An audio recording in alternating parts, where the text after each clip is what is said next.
Welcome into Fantasy Focus Football. It is Friday, August 25th. My name is Daniel. I'm joined by Mike Clay and Field Yates. Today's show is presented by Geico. Switch to Geico. See all the ways that you could save. Just say it. That's some complicated patterns on that shirt. What do you think about 425 right here? Yeah. 450? Yeah, I would say so. I got it tailored too, so it might be a little more than Is that. that peaches? They Or look nuts, like or peaches. what Yeah, is this that? is peaches. Yeah, one of my favorite shirts. Peaches, throwback. peaches. 55 peaches. No, that's a different reference. Well, I was thinking- Since when am I the one up on the pop culture references? Guys, come on. When did that happen? He's got millions of peaches. Peaches for me. Yeah, there you go. Okay, thank you, Field. Thank you. No. Do you know what See, that's mine from? is Do you know what more- that is? Yes, that is a song, but there's Okay. a more recent movie. What? You know? Oh, you. All right. Well, What you're is not- it? Your kids are too young. Are you talking about Barbie? No. I have not seen it. Okay. Super Mario Brothers. Oh, I haven't seen it. Bowser. Okay. Also, Yeah. I Peaches, still think peaches, it's Super Mario Brothers. You still say Mario. Oh, I weird. definitely. It's Mario. Yeah, There's an A. Okay, it's M-A. Mario. I'm not sure. No, how that's this just how it works. goes. I don't. I'm not one to speak because I can't say Cincinnati Bengals correctly, but Oh, I it's always- yeah, I do Mario. it too. That is No, it's it's Mario. true. I don't even. The thing is that Look, I I just don't gave up even on hear correcting. myself saying it incorrectly.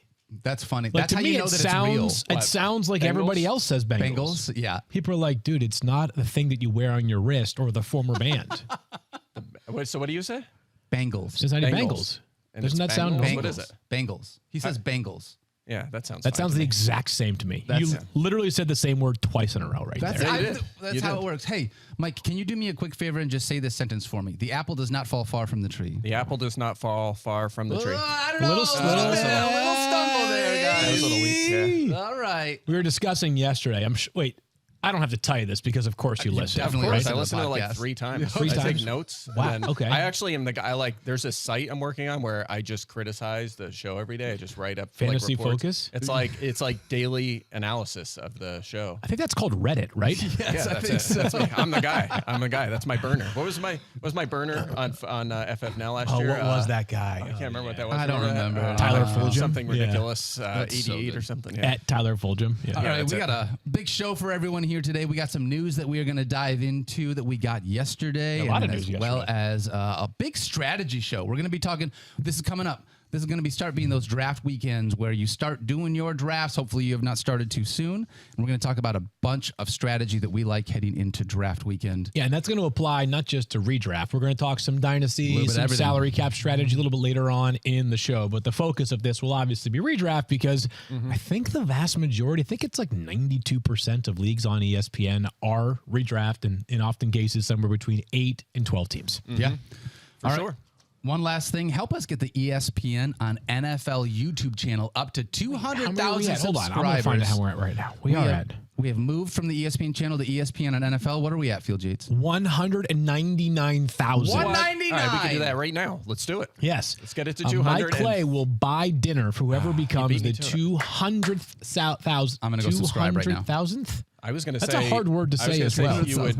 You would just give them. The I will person send the you a shirt Roback off your shirt. back. There you I go. will literally give you the shirt off my back. Yes, good idea. That sounds like a plan. All right, let's talk about some news A here. lot of news yesterday. A lot of things. Jerry Jeudy, we're going to start with him. Jerry Jeudy, unfortunately, carted off the practice field with a hamstring injury. Expected to miss a couple of weeks. We found out several weeks is Yep. what. Okay. And I want to be specific with that because of how non-specific several is Versus couple. whereas couple is a very specific. That's fair. That's fair. He's going to be getting an MRI, so we're going to wait and see how that turns out. But honestly, this happening right before. I mean, football starts in 13 days. What? So we're at a spot now where this does. is just not ideal. What's the expectation field for you if you're thinking about several weeks for Jerry Jeudy? Does this impact the way that you're thinking about drafting him? Does this impact his season at all? First of all, I'm sorry. It Like, just sucks. I did this because I talked him up yesterday during Yeah. Fields Favorites. So I apologize. Fields Favorites has been canceled Yes. for every year after this. And as a matter of fact, and this is, sorry to drop this breaking news on you guys, I will be moving forward in a fantasy hockey role after this show. That makes sense. So all football players are safe going forward. Yep. Meanwhile, if you're looking for like your Watch out, Sidney Crosby. I play fantasy hockey, so I'm not sure I'm thrilled about this. Could we put you on basketball? Like, I don't play basketball. I will be taking James Van Riemsdyk in the third round this year. Do you know who he plays for now? I think he's with the Bruins, right? I don't know. Pretty sure. I think he's long time flyer. He was, yeah. He's on the Bruins now. I believe he's from Boston. I think that was a big homecoming. Yeah. So I will be drafting my favorite. I think one of the only NHL players that I know personally, Kevin Hayes, will be going first overall. Love Kevin, so I'll take him first overall. But yeah, starting tomorrow, I am a fantasy hockey analyst. Congratulations to all those that hate me. Or you're welcome. I guess Anyways, one of those two things. back to the Jerry Jeudy thing. Yeah, anyway, what are we All right, talking about? So yeah, so several weeks. So I think it's important to use that word several because it's so non-specific. But the indication is that he's not going to be back on the practice field next week, maybe even the week after that. And it sounds like he is going to miss games. Here's how it does impact things, in my opinion. I'll talk about it. We can talk about the Broncos in a second. I'll let Mike chew on that part. But I think just from a draft strategy standpoint, I had a pretty precipitous drop of Jerry Jeudy in my rankings for this reason. If you look at the wide receivers that are being being drafted at or near Jerry Jeudy, we're talking about a lot of awesome players. We're talking about Chris Godwin and DeAndre Hopkins and Terry McLaurin, who we'll discuss more in just a couple of moments, and Christian Watson and Mike Williams. And if several weeks turns into 4 or 5, all of those guys should be going ahead of Jerry Jeudy if they're healthy because of how much uncertainty there is right now. I have moved Jerry Jeudy down from wide receiver 18 to wide receiver 29. That's a big fall right there. But if you have at least for now, the security of 17 weeks for all those players that I think are at least conversations with Jeudy, all things being equal, like Christian Watson versus Jerry Jeudy, like that's a healthy conversation, maybe not for Daniel, that like I think you just have to push Jerry Jeudy beyond those players in the rankings. It sucks, and if he's back week 1, it'll end up being a value, but it doesn't sound like week 1 is in the cards, and it sounds like this could be maybe like a quarter of the season, Mike. Yeah, I agree with you. If we were to still rank him in the 20 to 25 range, you're going to have to start your 4th receiver for a while. Correct. Maybe for a long time. So if you take him in that range, then you're going to have to basically start a backup. And again, we don't know when he's going to be back. So agree with you on the Jeudy analysis from the Broncos perspective. Remember, Tim Patrick's also out for the season. So they're going to open up most likely with Courtland Sutton as the clear number 1. I'm expecting a bounce back season from him. He's had some terrible luck in the touchdown department. This moves him up just a couple spots. Marvin Mims, very interesting 2nd round pick this year, was already in a better spot with Patrick out. Now with Jeudy out, he could be their number 2. And how about this for a deep sleeper? Old friend of Sean Payton, Marquez Callaway. Remember the hype from him a couple of years ago? He probably is going to be the 3, maybe the 2, depending on what they think of Mims. He's going to play a big role. You think he'll play the 2? I'm preparing people for this stuff mentally. Yeah. I am preparing for like a little bit of buzz going into going into week 1 with starting Marvin Mims. Yep. Now I've got myself all sorts of screwed up. Who, by the way, really good player in college. Like I thought he was awesome last year at Oklahoma. The guy is like a legit, like he's going to be a really good player in the NFL. But especially these veteran coaches, they just rely on Old Faithful. And I'm like totally preparing myself mentally for like the first 14 snaps of the Broncos week 1 game against the Raiders to include 14 snaps from Marquez Callaway, a guy who's kind of like a cross between a tight end and a wide receiver. But Sean Payton loves him, knows him from their days together in New Orleans, couldn't quit him then, won't be able to quit him now. Like I am totally preparing for myself for that mentally. That being said, I think we know that if one of Marvin Mims or Marquez Callaway has a legitimate role in the Broncos offense until Jerry Jeudy returns, there's way more upside if it's Mims. Yeah, I agree. And by the way, speaking of what you're just talking about with Sean Payton and the connection to Callaway and the veterans, the Broncos' number 1 tight end with starters on the field has been Adam Troutman. Oh, of course it has former been. Saint. It has not been Greg Dulcich, who's playing about half the snaps, maybe 60%. He might still lead that tight end room in targets, but I not drafted him. I'm very much worried about his snap count, and if he's going to be used like an H-back in a use check sort of role or short range and see a 12% target share, he's not going to be anywhere close to startable in fantasy. How fun is that? Joker is the role he keeps saying. Joker, which I don't really know what that means. Who remember Tyson the? Hill? Do you remember the? Yeah, well, who was it that he drew the comparison to? I don't know. I'm almost positive, and let me hold on. I was just going to say, Let me Google this, but you guys can react to my thought. I think he said that Joker role kind of like Alvin Kamara. Which seems crazy to me. Yeah. Let me Google this. It's going to end up as in he's bouncing around the formation and lining up in the slot and tight end and in the backfield. Correct. And, yeah, exactly. I mean, that's like an H-back role. I'm looking at it right now. Yeah, okay, here we go. Ready for this? Yep. Sean Payton, this is a headline on NFL.com, has vision of tight end Greg Dulcich to potentially be Broncos Joker, akin to Taysom Hill. But I've been lucky enough. I've had Shockey, Witten, Jimmy Graham. I'm probably leaving out a few of those guys. Let's see. The Joker player for us is not a receiver. It's either a running back or a tight end with exceptional ball skills, and then you can work matchups. We've had that at running back. Reggie Bush was the Joker. Darren Sproles and Alvin Kamara. Those were all unique players, not just in the running game, but they had passing game skill sets that allowed us to do multiple things, and I think Greg does too. Okay, Interesting. then why are you giving the ball to Adam Troutman? Why is he seeing the field so much more? Yeah, I guess he's going to do the blocking and be on the field. But the problem with that role is that consistent fantasy output? Probably not. No, Probably he's not. not. So No, I he's don't know. not. Dulcich is just not on my. He's a really radar. good player, though. He's That's a really just not- talented I like guy. him. Yeah. That's really not fun for fantasy. I would much rather have Greg Dulcich and Marvin Mims. No offense to these other guys, than to have like Marquez Callaway and Adam Troutman. Like that's just not fun for us for fantasy. Yeah, I think Callaway's just a deep sleeper. The guy, he's the guy that's going to catch 2 touchdowns in week 1 and be the hot waiver ad, and then Like catch Sammy 2 balls Watkins. for 12 yards. That's what he's going to be. Honestly, though, but like, don't you feel like maybe Sammy Watkins? But like, Sammy Watkins was the 4th overall pick in the draft. Like, way too much. Like, I think Marquez Callaway was undrafted, right? Yeah, Maybe. Yeah, I think he was. Yeah, You know what? Little Jordan Humphrey, is he still around right now? That's a great Is he question. on that he team was as well? on Denver, right? I think he might. He might be, a be free as agent, well. yeah. Yeah, I might have confused the skill set a little bit earlier. Give him a Denver call. did sign a lot of former Saints, but of anyway, Saints, yeah. yeah. So we're bumping up. We like Mims as a late flyer. Sutton, we're moving up a little bit in our rankings. We're not really interested in anyone else, right? We're I'm not still really drafting anyone. Judy ahead of Cortland Sutton, though. Even You are? with, I mean, I still am. I mean, I'd Okay, still it's probably rather. close. I have wide receiver 29 for Jerry Judy, and more like wide receiver 36 for Yeah, that's Cortland fair. Yeah, Sutton. that's fair. That's Just fair. because if I have Sutton, I'm not sure that when Judy returns, Cortland Sutton maintains weekly value, and so you might get 13 weeks of Jerry Judy as opposed to just 4 or 5 weeks of Cortland Sutton. Terry McLaurin is uncertain for week 1, had a turf toe injury that we were waiting to get an MRI on. That MRI has now shown no major structural damage. There is some uncertainty again for week 1 field, although it sounds like they are hopeful in this situation. Have you moved Terry McLaurin in any of the same kind of ways that you've moved Jerry Judy with this turf toe injury? Certainly not quite as dramatic of a move, but I have shifted him down a few spots. My more important takeaway is Jahan Dotson. Just know that name. It just one more log on the fire of Jahan Dotson becoming one of the breakout players at wide receiver this season.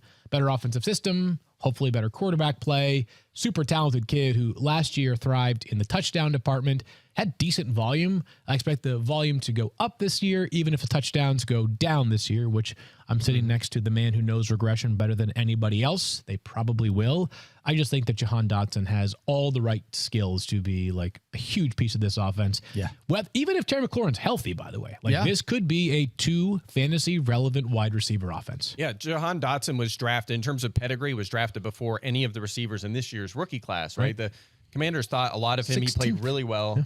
Big target shares down the stretch last season. He did have the highest touchdown rate among receivers last year, so I'm with you. That'll come down, but his target should go up consistently for the whole season. He also missed him about 6 weeks last year with an injury. Yep, hamstring. I'm with you. This will help him short term, and again, with McLaurin barely moving him, we think if he misses time, it would probably be 1 week, probably 2 at the most. Yep, that's how I feel as well. These guys are coming off the board back-to-back. Would you rather have Cortland Sutton as wide receiver 38 or Jahan Dotson as wide receiver 39? Give me Dotson.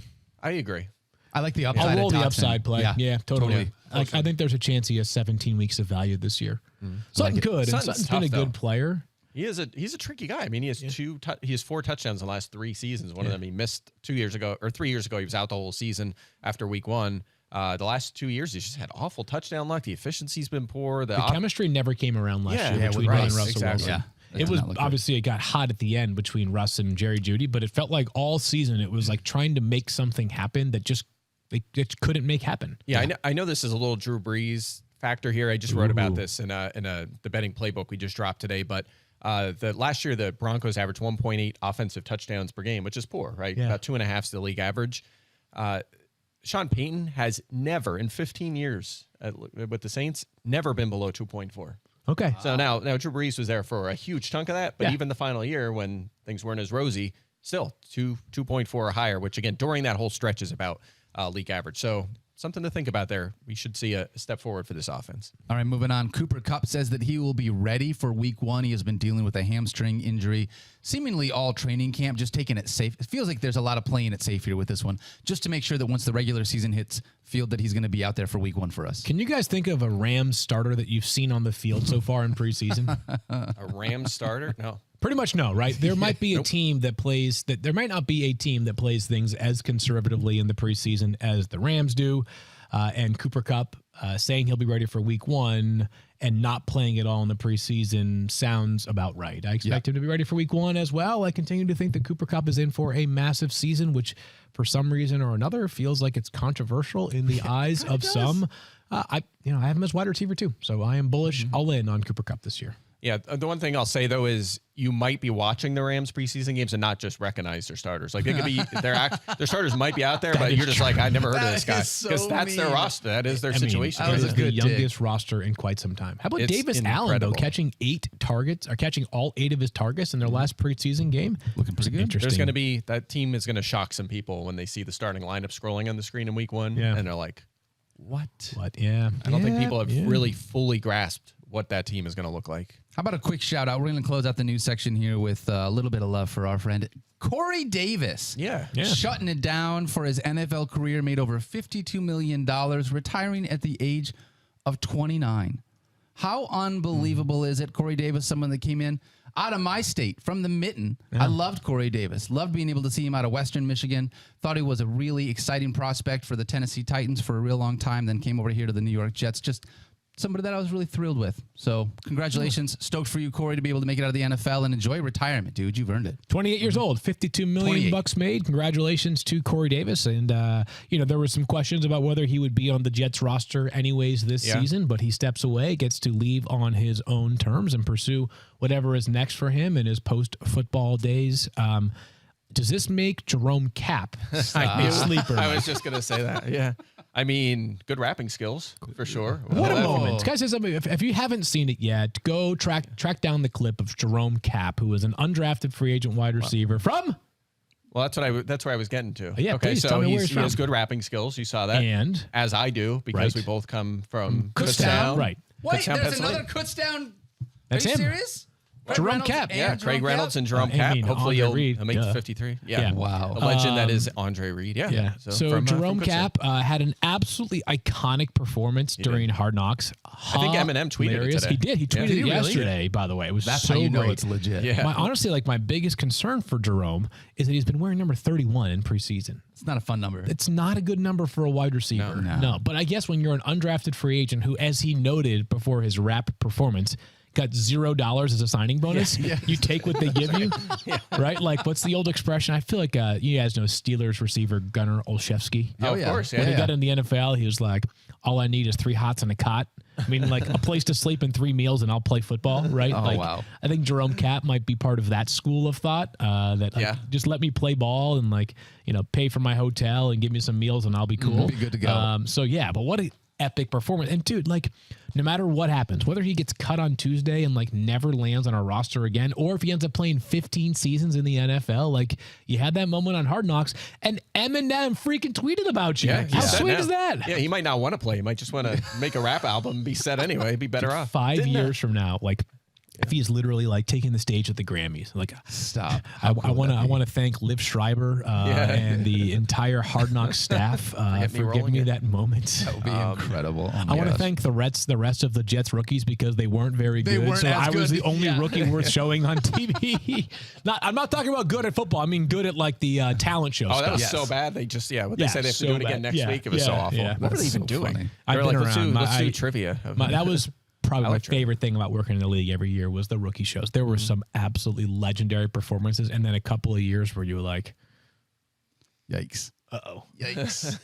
This ain't it. And by the way, it was completely not correlated to whether you were any good at football. Yeah, I was just going to ask you right? that. Yeah. I'm glad we didn't have to do that when we started doing Focus. We should have made Mike, when he came on here at ESPN, do some sort of a thing like that. You know what I mean? We should do a talent show. What would your talent be? Do you have one? Talent. Other than using a calculator? No, I brought my talents every day to the pod. I was going to say he can clean and jerk 280 pounds these days. Do you know what that is? Can you clean jerk what? 280? Clean and jerk 280? I don't even know what that is. You don't know what that is? I don't know the terms. I'm sorry. I thought you were I'm not at that lifter. level yet. Okay, I'm just getting lifter. started. Oh, wow. You're Okay. just getting started and you've got absolute cannons.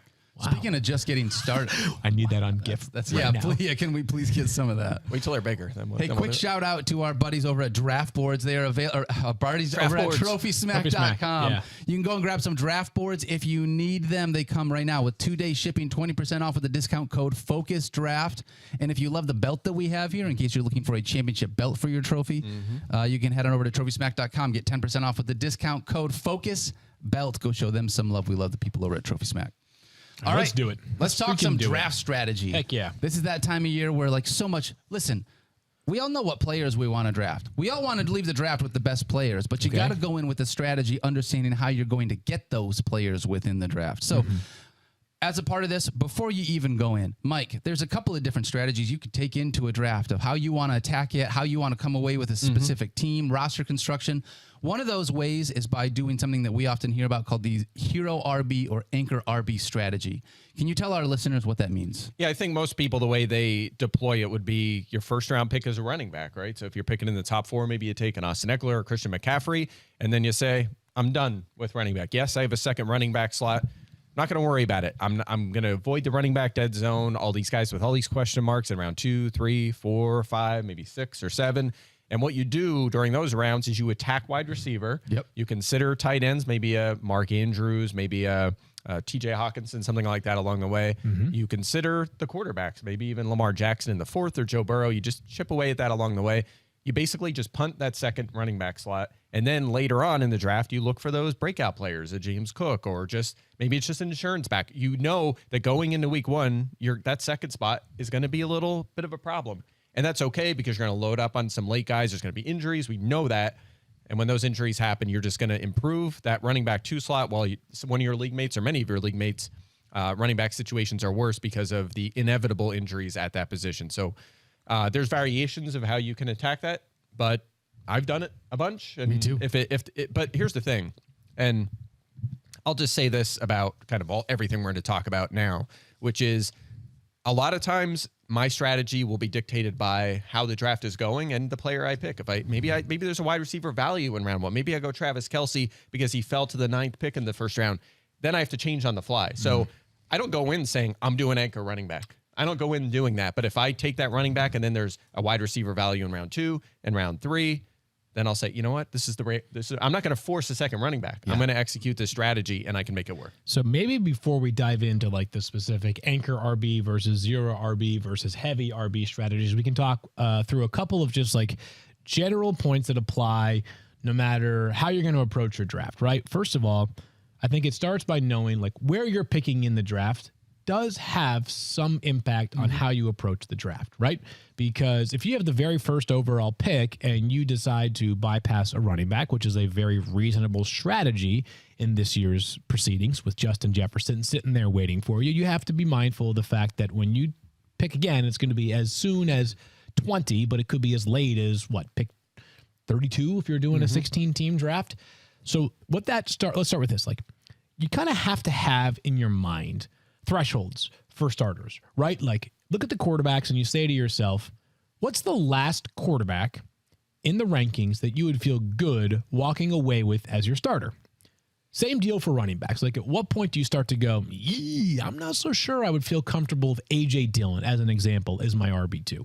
Wide receiver, there's a lot of depth, but still a useful exercise to undertake. And same thing with tight ends.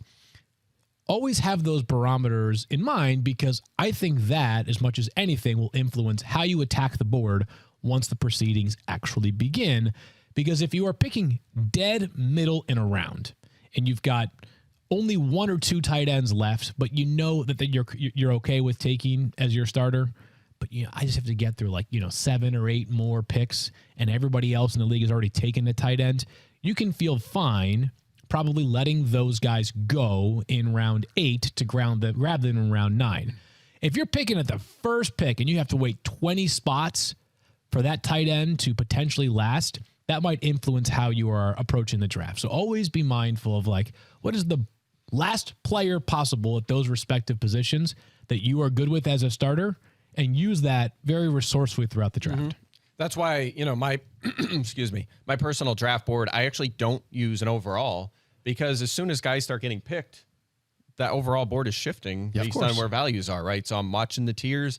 I'm crossing out. I have quarterback, running back, receiver, tight end. I'm just crossing names off. And you're right, monitoring the tiers, right? And another strategy you could employ is if you were near the turn, right? Sometimes I like being at like 3 or 10. Yeah. Because you could be coming up and say the 4th or 5th round, and you're up, toward the end of the round, and you know that you have the last 2 teams pick twice each. You could look at their team and say, all right, I don't have a quarterback yet. Let's say you don't have a quarterback or a tight end, and you look at those 2 teams and say, they both took quarterbacks, neither have a tight end. They're probably going to take, there's a much better chance of them taking a tight end here over a quarterback. Yep. So that can influence your decision. Yep. You make the pick, it comes around, and you get the 2 guys you wanted. So yeah, there's a lot of strategy, gamesmanship, adjusting on the fly, that kind of thing within fantasy drafts. I also think it's important to note that if you're just doing one draft, if you're fairly novice or you only have the time for one league, I think there is a strategy that applies if you're only playing in one league. If you're playing in 10 leagues, like that's where you get crazy and wild, right? Like that's where you say to yourself, like if I'm playing in just one league, just one, and I just want to have a team that's representative of a solid fantasy squad, I don't want to finish dead last. I'm largely doing this because I've been in this league forever or because I'm in an office league and I don't want to be the one person who's not participating. Like there are ways to play it a little bit safer. Like it's probably good business to walk away with a running back in the first 2 rounds if it's your only league. If you're playing in 10 leagues, that's where you can get weird, right? Like if you're saying to yourself, I'm cool going 0 running back strategy, or I'm cool taking the quarterback early in my draft because I really want to have the Mahomes-Kelsey stacker. I don't mind bypassing quarterback until the 11th round because I am willing to try the Anthony Richardson experience this year. So it is good to note, if you're playing in one league, there's different strategy versus if you're playing in a bunch of leagues, because I think you can just incur a whole lot more risk. You've got a lot of different leagues that you are managing yourself. Mm-hmm. Yeah, totally. I agree 100%. Yep. All right, so I got some questions then. Let's talk about fields. You mentioned those positions. You have a line where you're like, I want to leave the draft with someone like this. Yep. When I look at the quarterback position, for me, it's very clear where the end of I want to leave this with this guy as my starting quarterback. For me, it's Deshaun Watson. Okay, really? Okay, so you're looking for like a top 8 or 9 guy. Top 8 or 9 guy is for me. Where do you draw the line with like, do you mind getting into that 10 to 12 range at quarterback? I don't mind. I'm okay. Like I think if you absolutely like crush with the wide receivers and tight ends and running backs early, I'm okay walking away with a Dak Prescott or a Kirk Cousins as my starting quarterback this year. Daniel Jones as well.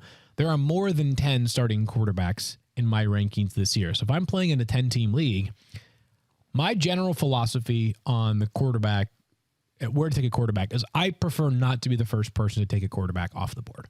I'd rather let the chips sort of fall how they do, because if I'm willing to take a quarterback in round 3, but for all I know, everybody else is like, I'm just going to wait till round 5. Like that means that I'm bypassing round 3 running backs, wide receivers, and maybe even like a Mark Andrews who could be available at pick 25 to take a quarterback that certainly will be great for me. Patrick Mahomes or Josh Allen is going to be awesome, but I could also wait 4 more rounds and get Trevor Lawrence or something. So I try not to be the first person to take a quarterback in my leagues. Yeah, I think it's probably round 7 for me, the top 9 quarterbacks. So if you're watching the video, you see it's, field 7, Lawrence 8, Watson 9. That's probably the line, because after that, if I get to Cousins, there's Prescott, no QB1 upside after Roger, that. That's the thing. And it's also opportunity cost, because I feel like if I take Kirk Cousins, I'm going to think later in the draft, you know what? I want an upside quarterback. Or maybe a couple rounds later, I want Anthony Richardson. Or I'm more prone to take Kenny Pickett. Where if I have one of them the big 9, we'll say, or the top 9, especially if it's like the top 5 or 6,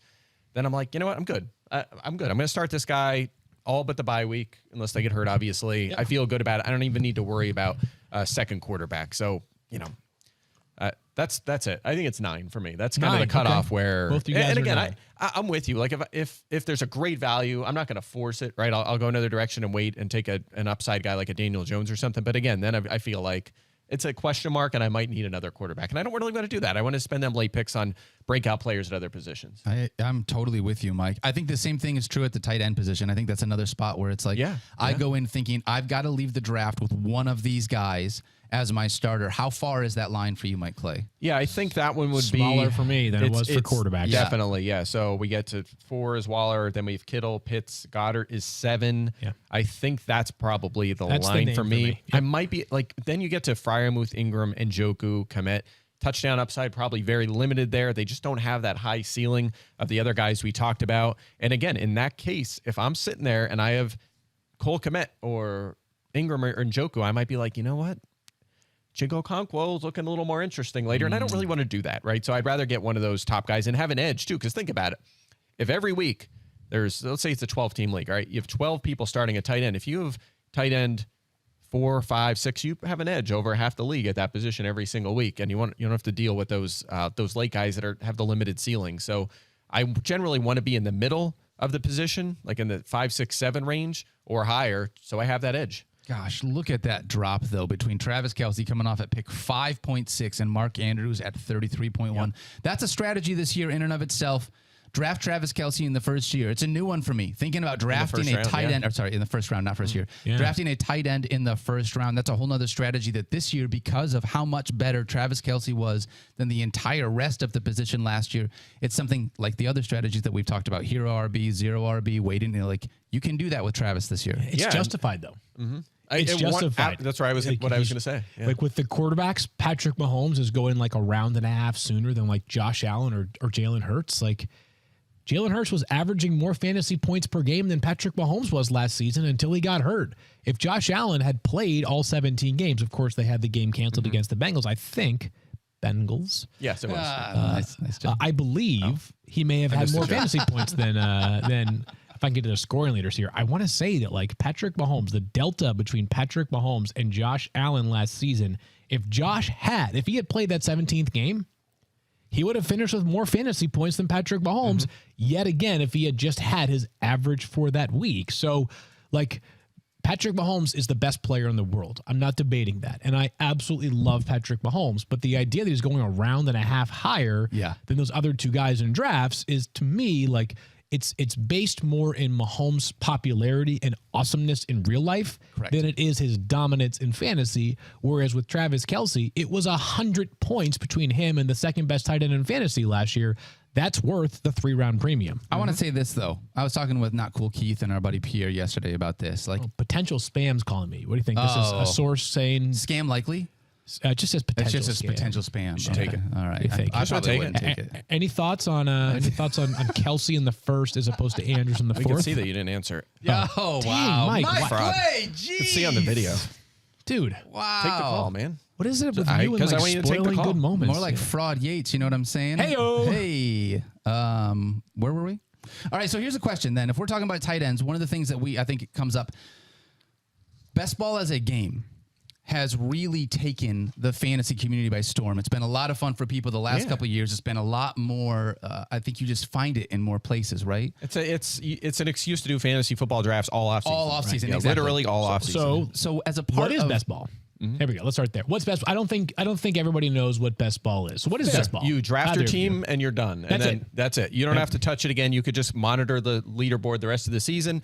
If you have 3 quarterbacks in your league, and you still set, your commissioner will still set starting spots, right? So you have 1 quarterback, 2 running backs, whatever, two receivers, 1 tight end, whatever it may be. So if you have 3 quarterbacks on your team, generally there's no free agency, there's no waivers, anything like that. You could technically do that if you wanted to set it up that way, but you don't need to. So it'll take them 3 quarterbacks. Whoever scores the most points that week is your quarterback. Right. Then same thing, 5 running backs on your roster, the top 2 slot in there. Same thing for receiver, tight end, kicker, defense. And at the end of the season, it's basically rotisserie. So at the end of the season, whoever has the most points is your league champion. And no one has to do any rosters. No one has to do any waivers. Everything just the league plays out by itself. So you'll often hear us talk about I love Gabe Davis in best ball. Yes. Right. He's a classic best ball player because I think there's a chance Gabe Davis has 5 weeks this year with 20 plus fantasy points. I also think there's a chance he has 8 weeks this year with 10 or fewer fantasy points. It's going to be really hard to forecast when those weeks are going to take place. So you just get the benefits of those 5 games with 20 plus points without having to worry about should I start Gabe Davis or no. And one of the things that we do in best ball, we talk about it a bunch, especially with the quarterback to the tight end position. We look at stacking. Do you want to stack your tight end? Because if your tight end has a good day, there's at least a chance that your quarterback is also having a good day. Something that we definitely employ within a best ball strategy to maximize that weekly output. Yeah, we do that in best ball, and we do that in DFS tournaments as well. You could do it in season long too. The benefit is, and again, we talk about this all the time with DFS tournaments. If the quarterback has a huge week and you're starting Jalen Hurts, okay, if he has a huge season or a huge week, that probably means one or two of his targets had a huge week as well. And probably not the running back. If Hurts throws 4 touchdowns, that's a lot of touchdowns. They probably didn't score 7 in that game and 3 rushing. They probably had 4 passing touchdowns and not many rushing. So you would take Hurts, and you would also want to get some exposure to his pass catchers, whether it's A.J. Brown and Dallas Goedert, something along the line. So that's the execution in a tournament setting. In season long, you could do it the same way. You can do it in best ball. It's the same concept of if one goes off, the other goes off. The drawback is if Jalen Hurts gets hurt in week 1 and is out for 8 weeks, that's going to bring the whole offense down, and it crushes your team. And that could be devastating. And then the rest of your season is just a mess and season long. But in best ball, usually you're playing for first place. You're not really trying to just get into the playoffs and then get a little luck and variance in the playoffs and win your league title. You want to get number 1. That's it. So you can play that boom bust strategy. If you finish 12th in best ball, who cares, right? You're going for first. So you should definitely lean into stacking. Get the quarterback. Get one or two of the pass catchers, especially if it's down the road a little bit, right? Like if it's a Kirk Cousins, get yourself some Jordan Addison or TJ Hawkinson or whatever it may be. Also in that scenario, if Justin Jefferson gets hurt, Adam's worried about him, maybe not, if he has a little sore knee. And TJ Hawkinson's doing that right now, actually. Contractitis he's a little, I'm not saying it's a fake injury. Schefter tweets, we discussed this yesterday. Saturday, day before the season starts, we're already making bets on this. TJ Hawkinson and the Vikings agree to a new 4-year deal. So we're seeing that. So if something like that happens, then your team, the boat really rises, so you could be a contender. You're not anti-stacking within season long, even though we look at it as a DFS or best ball strategy. It's just something that gives more volatility within your weekly lineup. I would say in a normal season long draft, you keep it to a minimum. Maybe it's the quarterback and one of his pass catchers. You don't want to do. Speaking of Adam, you don't want to do what he did in our marathon draft, where he had what did he have Hurts, Goddard, A.J. Brown. I think he took the whole Eagles offense. 4 Eagles, 3 Jets, 3 Jaguars, and a Charger. Yeah, he's 2 injuries away from a season being completely over. That's it. Totally. That's tough. All right, so let's talk through a couple other things here. I think it is important to note that draft strategy on paper can be very different than when you're actually in the room. The execution of it, And here's what I mean specifically. Is it all sounds good if you're reading ADP data and it says, hey, Zay Flowers is going on average 121st overall. Meanwhile, I'm sitting here at pick 97 and he's probably my favorite player left on the board. I'm just going to go ahead and wait for him because he's going on average 121 overall. I think it is always okay. And this is how some teams in the NFL operate. Daniel's Detroit Lions are a good example. Absolutely. When you're in a draft, if there's a player you want that's available and that's the player you want the most, you can't trade picks in fantasy drafts, at least, most on the fly, right? Yeah, you can't do this on the fly during a redraft snake format draft. Just take the player you want. To me, that's the best strategy, is always take the player you want if that player is available and you're on the clock and that's the only player that you want at that time. There is so much risk involved. Every time we do a mock draft or we do that draft show during the fantasy marathon, what's the most common thing that gets a rise out of the audience? Mike Clay's on the clock. Liz Lowe's is right behind him. Mike Clay takes Jordan Addison. Liz goes, dang it, I wanted Jordan Addison so bad, right? If there's a player you want, just take that player, because there's nothing more deflating in a draft than just missing out on a player because you wanted to get cute and think you could wait an extra round on that player. Just take him. Ignore ADP data at some point, right? At the top of the board, I get it. It's pretty logical. Once we get past pick 45 or 50, and this especially applies at quarterback right now, I think, because just because Justin Herbert is going 49th overall right now, I think Justin Herbert, if you play in a league where people are pretty cautious on quarterbacks and wait around, might go more 79. But if Patrick Mahomes, Josh Allen, Jalen Hurts all go in the first 25 picks, Justin Herbert might not last until pick 35, much less pick 49.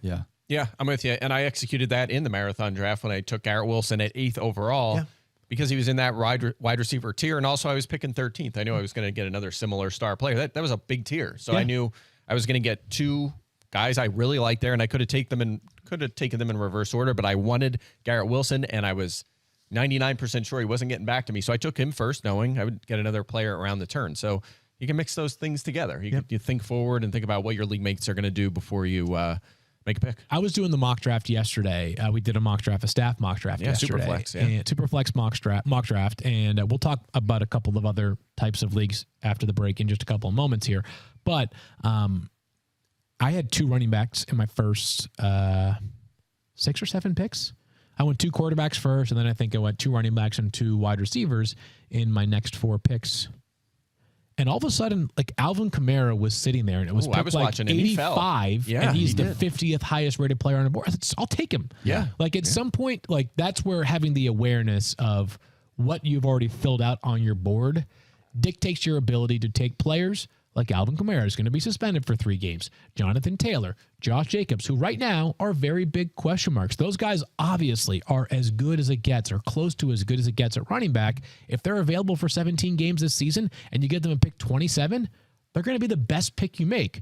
But if you take them 14th overall and we don't see Jonathan Taylor for half the season, you have burned one of the most valuable chips you have to play on Jonathan Taylor's half season. You know who we saw really great value out of last year that everybody was waiting on and did not want to draft was D-Hop.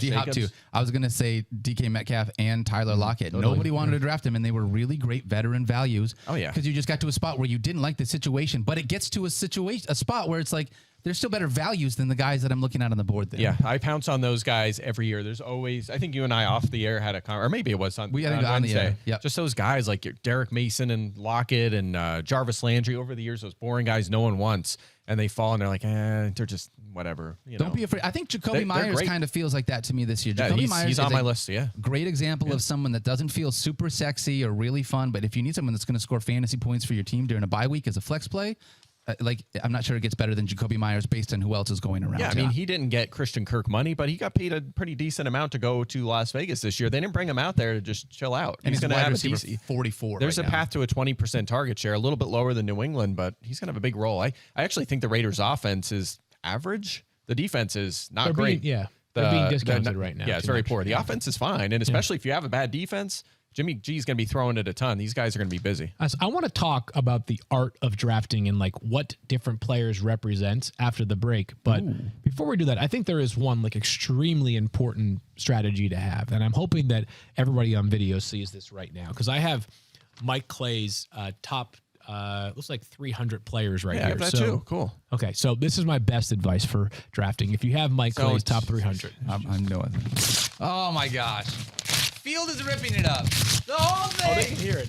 Oh, that hurt. Okay, so Oh, my heart. if you're drafting with me, I could not agree more. And here's why. So this is really quick. So a lot of times the leagues I struggle with the most, believe it or not, are like my family and friends leagues. I actually have one tonight, and I have my neighborhood league at my house tomorrow. And the problem is, especially in my family league, everyone's like, oh, well, I know him. I'm related to him. I have to show up with his cheat sheet, right? Yeah. And so what happens is these are my rankings in this top 300. So the guys I like a little more than consensus are a little higher than maybe cheat sheets at other websites. So I don't get any of my favorite players like Rashad White, Christian Watson, guys like that are just going to go 2 rounds earlier because I like them. But if I draft within the industry, I actually have more success because my rankings are so damn good. That's why. And I get all them guys that I love, and I crush it. I'm being funny, by the way, although I did have a guy a couple days ago in New York City that was like, hey, Field, I do the exact opposite of whatever you say, and I won last year. I'm like, so you take kicker in the first round? I'm like, was that one of the paparazzi at GMA? Is that no, those guys were kind. It was just some wise, job, by the way. Oh, wow, thank you, Mike. I watched that segment. You crushed it. Thank you. That was awesome. Fun. Yeah. Did you learn anything? No. Not I was actually a little mad that you talked about your breakout players like sleepers, and you went way down the well to like Rashee Rice and stuff. You talk about Jordan Addison. That's been your guy all offseason. You know what the truth? Yeah. The truth is that people that maybe if we have audience members that do work in television can attest to this. All the time in television, we are planning a segment, and then it's so subject to change once the segment begins. Oh, yeah. And so our fourth topic was rookies. And so I saved you Addison, saved- and then just the timing were of the saving it for the show. rookies. I had Got it. Addison. That's why there was no Bijan talk, no Jordan Addison talk, no Anthony Richardson talk. So I was going to dive all the way in on Jordan Addison, but instead I was not able to discuss the rookies. So for the GMA3 viewers that are out there right now listening to this podcast, I still love Jordan Addison. You see that catch yesterday? Yeah. See that catch yesterday? Looked pretty great. TV star over here. I'm telling TV star you. problem. I'm telling you. I'll say this to close this out before we move on here, Field Yates. I think I love what you're talking about, and this is the thing that is very important to me. When you come to a draft, you don't come with the same cheat sheet that everyone else comes with. If you just print off the cheat sheet that Mike Clay has here in front of him, it's no longer a cheat sheet. It's just a sheet. Everyone just shows up with the same sheet. Right. Brad Holmes does not show up to the draft with the same sheet that Bill Belichick shows up with. You know how funny that would be if Bill just showed up. He's like, "Hey, Brad, I forgot to bring my cheat sheet. Can I borrow yours?" Well, that's actually true. That happens. That's like- in that my happens drafts. at They're like, drafts all the can you time. print me out a cheat sheet? Yeah. Exactly. Like what you want to do is you print out this cheat sheet, you do a little bit of your own research, and you take the guys that Mike has, At least and you move the circle some guys, guys, up or down just a little bit so that you have your own people you're targeting within the draft. I think it's a really valuable thing to Especially do. if you're drafting with me. Take Mike, worse players, yes. please. All right, so I have the cousin of that thought. I'll discuss that next. Because Geico asks, how would you love a chance to save some money on insurance? Oh, I would. Of course you would. And when it comes to great rates on insurance, Geico can help. Like with insurance for your car, truck, motorcycle, boat, and RV. Even help with homeowners or renters coverage. Plus, add an easy-to-use mobile app, available 24-hour roadside assistance, and more. And Geico is an easy choice. Switch today and see all the ways you could save. It's easy. Simply go to geico.com or contact your local agent today. All right, so you started to go down this path previously, Mike, when you were talking about how, like, the minute one player comes off the board, the rest of the board takes a different shape.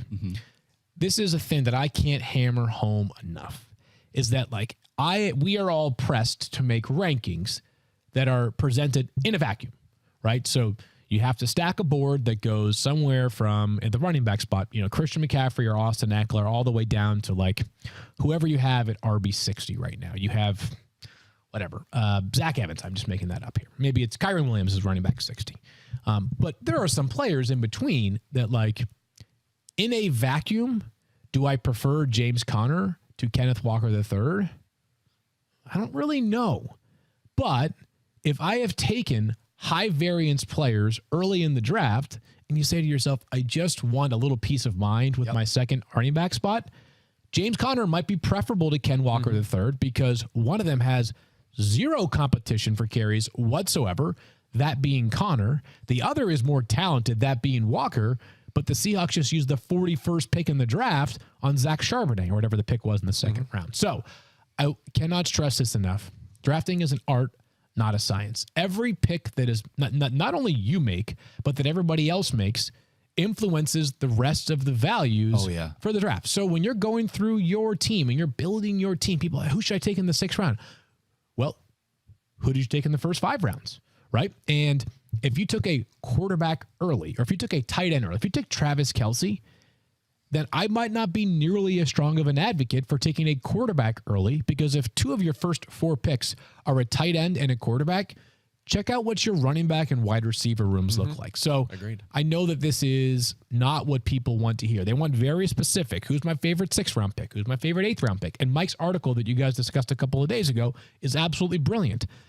I'm just saying that in a lot of cases, you have to be nimble and dynamic and kind of play the board in the same way that NFL teams are pressed to play the board in the draft. Yeah, I agree. And we talked about that on that show, which was these are the guys I love to come away with each round, but my drafts never go exactly like that. And that's why that article included, okay, if you don't get this guy, here are some other options in that range. Yeah, you're right. You have to adjust your thought process basically after every pick. A guy will be picked. It could be a receiver, a tight end. You know, if a couple tight ends go a little earlier, that's immediately shifting in my head. And just keep an eye on who's standing out on your cheat sheet. And this, I'll add this here as well. If you have your rankings, you have your cheat sheet. Like, I'm obviously just going to go off mine, and I take 2 early running backs, and I'm still trucking along, and I just keep seeing this guy, and it's another round. I'm like, all right, there's a guy similar. I'm going to take Miles Sanders. And it keeps going and going. And I'm like, all right, I don't need a running back. I'm kind of just repeating what you just said. Alvin Kamara is just sticking out. Like, how is he still there? I technically need a tight end, but all the top guys are gone anyway. don't force it. Don't just take a guy that's ranked 30 spots later just because you already have 2 running backs. Take the guy you could trade. There's going to be injuries. Your team will look way different. I had a league one year that I won. It was a 14-team FSTA championship league where I did that. It was kind of hero running back. I had like one, or maybe it wasn't even. I just was like a mess at running back. I ended up winning that championship with 0 running backs I drafted. Wow. I had 0. It was like Jalen Samuels and like Elijah McGuire. I think there was like a Chiefs running back or something. That's not our name. I mean the reason that worked out is because throughout that draft I wasn't really addressing running back because there was no values. Everyone was on all running back, and I was just taking Keenan Allen and like just star players. Travis Kelce, I think I had that year. Patrick Mahomes I got that year. Like I was just taking the value plays. Your team is going to evolve throughout the year. You just want to make sure you're not reaching 20 spots on a player just to fill in to fill in positions. You're going to regret it all season long. Hey, it's not like this is sort of sacrilege to say because this is not the strategy that any of us ever take, but like I've seen auto-drafted teams do really well in fantasy football. That's because they're using our default rankings. Mike's rankings. That's right. And, I feel like 36-year-old me with 2 kids thinks about this more often because coordinating my drafts with leagues in which I have friends that are also parents to young children has been the biggest disaster ever so far this month. Like, I think I have 9 on September 6th. Like, I'm just going to be sitting there and just like, I'm just going to be multitasking, like a pinky available for my iPad, a finger available for my laptop, another pinky available for my phone. I'm going to borrow my daughter's fake phone that is just a piece of plastic, right? And see if I can find a way to draft on that too. Let's talk some dynasty draft. How about that? Can we do that? Or salary cap leagues? Which one would you guys prefer first? Yeah, let's actually we should do dynasty because you and I just completed a dynasty. We should probably talk about this a little at length on another show, even if it's like 5-10 minutes. But we just did. We joined up with a casual 12-team league, a bunch of guys, really good guys from Detroit, actually. And they started up, they moved from season long their whole life to doing their first ever dynasty startup. And they invited us in a cameo, said, hey, do you want to join us? And I was like, why not? Let's do it. It'll be fun, right? Yeah. Just join up and do that and do it for the long term. So we teamed up and did that draft. And we were talking before about not forcing players and just having a little fun with it, get guys you want. And our running backs to start the season will be A.J. Dillon and Devin Singletary because we made trades for the future and we went all pretty well at Superflex. Super young. We went Jalen Hurts, Kyler Murray are our running backs, and we just loaded up. We have like every star young receiver. We also traded we traded for a future one and then traded that away with Cole Kmet for Kyle Pitts. We're just we have like Jackson Smith and Jigba and Jerry Jeudy, so many young George people. Pickens and Chris Olave. We're just overloaded with young Treylon Burks. And it was a lot of fun. Yeah. So that would essentially be my advice for dynasty startups is don't worry about position. Don't worry about the first year. Yep. Worry about going like basically 24 and under. I think our average age is probably like 22, 23. It's the DJ Gallo strategy, as we call it. Yeah, we took like Zach Ertz and like with one of the last picks in the entire draft because at that point he was cleared. Like that. Before that, our oldest player was Jerry Jeudy at 25. So that is my startup strategy. I don't care about position. I don't care. Running back in Dynasty right now is a disaster area. There's like 3 guys I'm comfortable with. Terrible. We didn't force it. We're going to get it. Our team's going to be bad this year. We're not going to have Kyler. We're super young. We don't have running backs. Next year, we're going to have an early first-round pick. We're going to probably get a running back there. Maybe make a trade, one of them receivers for a running back at some point. And our team is going to look beautiful in 2024 and 2025. So that's my advice for Dynasty. So I'll counterpoint that with this. When you're doing a dynasty startup draft, I think you kind of have to decide like what you want to be. Most of the league is going to gravitate towards like, let's load up on young studs and let's have this team that can be competitive for the next decade. I think sometimes there is room for the team that zigs when everybody else zags. You're going to end up with a few young players on your roster because so many of the players that are good right now are young. But we play in a dynasty league together here at ESPN, and I think you took that approach in the startup. And I had I left the draft, Superflex League, so basically 2 quarterback league. I had Tom Brady and Russell Wilson to start as my quarterbacks, right? And so everybody, a lot of people had gone younger, and so all of a sudden I have these 2 very valuable quarterbacks. This is when both of those guys were actually good. They were actually good at fantasy football, so it was awesome to have them on your roster. And the reality is that just like you were saying, when you leave a redraft draft, you're going to have so many ways to manipulate your roster.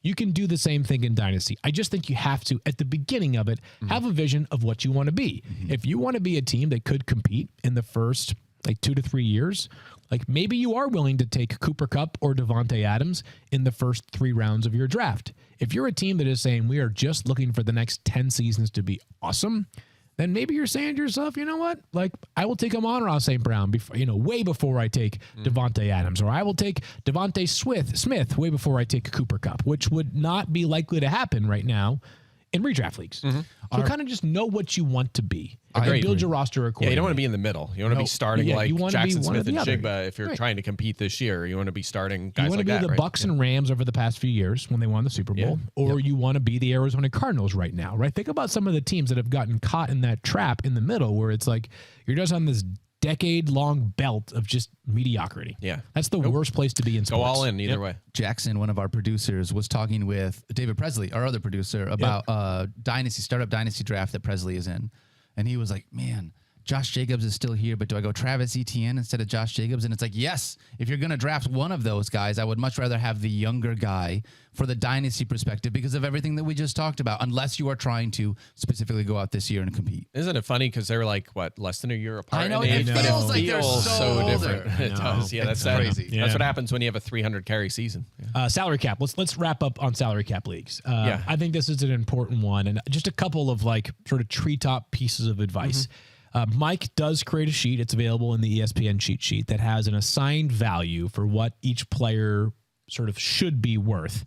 Keep in mind, the minute the first player is taken, Wild West, the value for every other player shifts accordingly. Let's just make this up. $200 budget, and Mike says Christian McCaffrey is worth $42. If McCaffrey goes for $67, then Austin Eckler, who Mike had as the second most valuable running back at $41, ain't going for 41. No, he's not. He's going for more like 65. Yeah. So you kind of have to have a general sense of what you view the players as going into the draft, and then be willing to sort of on the fly make your adjustments. But I feel, and I am one of those people that like is happy to spend big early because there is just enough depth that you're going to find some absolute stars later on in the proceedings. So I'm okay with, are you guys okay with spending big early? Are you guys going to be the kind of people that go in there and like, are you going to Costco in the first couple of rounds, or are you going to Tiffany's? It depends on what the price point is. I'm generally of the strategy. Well, let me back up just slightly so I can answer your question, which is the way I go into a salary cap league is I set up my like a sheet with the starting lineup, right? So a quarterback, 2 running backs, 3, whatever it is in your league. And then I budget for each position. So quarterbacks are $5. You know what? I want Justin Herbert. He's probably going to be based on, average values and what I have on my sheet. He's probably going to be around $15. Put 15 in there. And then I'll do the same thing for the running backs. You know what? I'm going after one of them stars. I'm going to spend $55 on Austin Eckler. And then I'll do the same. You know what? $55. There it is. I'm going to go cheap at tight end. And then I'll lay it all out. And then I might add up to $214. That's I'm like, more than you're allowed to spend. That's more than you're allowed to spend. So I'll have to adjust that and say, okay, you know what? My third receiver, I probably can't spend this much. I'll have a plan. And then as a part of that, I'll have a target for each of those spots because you can do that. You can pick your players in this case. But you have to be ready to adjust on the fly because if I want Rachaad White and I budgeted $14 and he goes for 21, I might say that's too much. I might stop bidding on him at 17 and then whatever. And what happens often is maybe you get Rachaad White for $10. And then you're like, all right, I can add on the fly, fun, baby. You could add a little bit more at a quarterback or another receiver. And you're like, you know what? I can actually go from Cortland Sutton at receiver up to Mike Williams or something like that. So that's how I adjust it. You said drafts are more like an art than auctions are drafts. Really like or salary cap, are more like an art for sure. So they take a lot of paying. You got to pay attention and focus. But if you do that and you're not busy and you can't disappear between picks, you can really have a really strong. I am absolutely like in salary cap leagues. I am certainly planning on just one quarterback, just one tight end, because you can be flexible once week 1 begins. Second of all, like I might have the majority of my bench all be $1 players. Yeah, because there's so many values at wide receiver. You can almost do your entire bench at $1. Yep. If you're playing in a keeper/dynasty salary cap league, my absolute favorite trick in the book, and Keith Lipscomb, not cool Keith, who is very cool in my book, deserves the credit for this. During your draft, think about every player that's either out for the season for suspension or injury and flag those players. because while they're not going to show up, because Mike's ranks are sorted by projected points for that year, they're not going to show up at any point during the proceeding when you look at the top big board. Yep. You can get those players. I got Calvin Ridley for $1 last year in one of my keeper leagues because obviously he had been, this was not the first year of it, but his contract had expired for a different team. And we were going through our draft. No one saw Calvin Ridley because he had a 0 projection for 2022. He missed the entire year because of suspension. Do that same thing right now. So if you can find a player that's out for this season that you love, and is there anybody who's out right now? Right now for the entire season, I don't think it's. so. I think like Naheem Hines might be the best one. So Okay, this, so, I don't think so this there's is a little bit less mood this year, but if in future years, keep this in mind. Yeah, 2 and years- go ahead. Yeah. 2 years ago, I did this exact thing that you're talking about, Field, where I kept in a salary cap keeper league. I kept J.K. Dobbins for $1. I have a similar example. I was going to say Travis Etienne. I was going to say though, in keeper leagues, you can do this in drafts too, like a late pick, because if you have rules where like if you get him for a 14th rounder, you keep him as a 12th the next year. I did that with actually I think someone else had ETN, but I've done this before where you take ETN with one of the last picks, and on ESPN, if you have IR slots, you just throw him in the IR slot for the whole season. Right. And then the next year, ETN comes back, and this year in that draft, I think he's like a 12th round keeper for somebody in my league that drafts tomorrow. So yeah, you can do that in a variety of formats. Heck yeah. Last thing I'll say is don't show up to drafts. Well, I don't want to say don't show up. I just always notice when people show up to drafts in all of their hometown gear, where it's like I show up wearing my Cowboys jersey with my Cowboys sippy cup. I got my little Cowboys hat on. Sippy cup. Who are you, my daughters? I got maybe, I don't know, they bring like a Cowboys binder and it's like, okay, we got it. You want to leave the draft with all the Cowboys, especially in salary cap drafts. I freaking love that. You're a mark for me. I like as soon as you walk in the room, I'm going to nominate all the Cowboys. I'm going to always overbid all the Cowboys because I come in and I know this is part of knowing your league, knowing your league mates. That's a huge part of the strategy. So who's the team where you should show up and then to trick everyone, like Arizona or something? Like for a bad team or something like that. Show up in all your Arizona gear. And then, You know what? That's a good reminder, though. Of like probably the most obvious trick in the book for salary cap leagues is when it's my turn to nominate. I always nominate a player that I have zero intention of picking because people get happy fingers at the beginning of the proceedings, right? So if you got a guy that you're like, I'm super nervous on Jonathan Taylor, I'm not taking him, but I'm going to bid him right away. That's a good one. Yeah. Let everybody else do the bidding because could he end up being a great value because he ends up showing up next week and you have him for $7? Yes. But it's also possible that because it's very early in the proceedings, he goes for $38 and then plays half a season. Always put players up for bidding that you have no intention of actually picking. Yeah, and but pay attention still, because if a guy like Taylor right now probably will go way lower than he should because everyone's afraid to hit that button. Fair. Yeah. I just did there was a dynasty league really quick. It was like a 14-teamer. They cut it to 12, so the veterans from those two teams were thrown into the pot. Love when that happens. And coming around the turn, my team's stacked, so I was picking at the end of the draft. So it came around the turn, and Cut this guy's mic right now. he was, excuse me. What He was going way after guys he should have been going before. Like he was just no one wanted to touch him. Even I took him coming around too. So I have championship. I have Eckler, Nick Chubb, Joe Mixon, No, Jonathan Steve, Taylor. yeah. I mean, Why'd you even bother? loaded Herbert, Hawkinson. It's just ridiculous. Oh my Turns out Mike is AJ Brown, literally Terry playing with McLaurin. kindergartners. It really is a league with his daughters. This is a long, ongoing experts league dynasty. So I'll tell you, you want to know my favorite part about talking draft Justin Jefferson, strategy is he good? is that we could do this for another like 3 hours and not be done. Yeah, we actually had a note here with topics, and we did about half of them. Seriously, like there's so just much stuff we could talk about. It's one of my favorite parts about the game of fantasy football is the strategy that goes into choosing the people for your team. Go check out Mike's playbook. He's got a great it's right set here. of. I printed it, and that was a waste. And Mike's cheat sheet that is out there on ESPN.com. It is an awesome resource for you to be able to use as you go into the draft. It's a great cornerstone. Make your own adjustments from there, but make star sure you player, go check circle that. them. Yeah. Guys, like I do that too. There's certain guys I want to make sure I have my eye on when that round comes up. Guys like your favorite player, Christian Watson. That's right. Yeah. Hey, nothing wrong with him. I would take him over Jerry Jeudy at this point right now. And not only that, but for those that are checking us out, we'll see you on ESPN Fantasy Center Ice tomorrow, the newest Stop fantasy it. hockey podcast featuring Hosted by me. Field Yates. Me and Arda Ocal are going to take it on. Hey! So yeah, Arda's a great dude. Artist shout out. I Yeah, love why it. not? Why not? All right, that's going to do it. This has been a really fun week. It's been a ton of fun. We're going to be back next week. We're going to have more draft strategy, a bunch more content coming your way. We are one step closer to football. We love you guys so much. Thank you for hanging out with us. Don't forget to love each other. Be kind to yourself. You have earned that. Have an awesome weekend. Be safe. We're going to see you here next week. Oh, speaking of the playbook, betting playbook at ESPN Plus right now. Just Shut wrote up. that whole thing this week. It's like the regular playbook, but it has all the props that are available at Caesars compared to our projections. Can I use totals. that while I'm writing my props that pop column? Can I just take your props? No. I don't Well, like wait, your no, but props. you I just wrote my said- own props. I know, but your props are so good. Why would I write mine? You stop writing. You're out. You don't do props anymore. You're on the hockey podcast. Not the hockey podcast.